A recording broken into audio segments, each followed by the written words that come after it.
也让汉光实兵演习金门早起也进行反登陆的作战操演，火炮实弹射击，连几多公里外的金门市区拢会当听到炮声。另外，汉光演习也是头一届伫咧桃园机场进行反空降的作战演练。有专家分析讲，这桃园机场若准互人占领去，敌军的补给就会当一直运来台湾，所以这桃园机场对首都的安全有真大影响。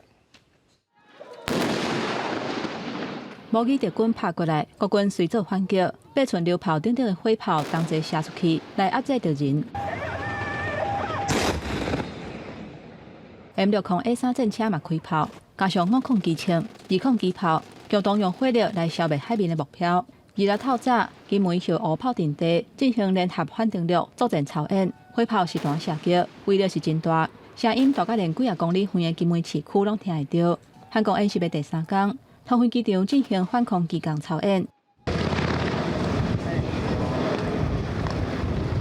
扮演敌军的阿帕奇攻击直升机，先对机场地面的驻守军队进行火力扫射。然后，乌鹰直升机载敌军特种兵降落伫机场，配敌军早就渗透的特工人员，想要攻占机场重要的设施。咱国军方随全力反击，面对前进，守护去互占领的据点，再来彻底甲村的敌军灭掉，国旗豆豆升起来。 上电国军顺利夺回机场，这是汉光头一届伫桃园机场演练，附近的空隙配合管制，出入境的航班嘛暂停起落。对攻击军来说，它可以利用这边的设施，迅速的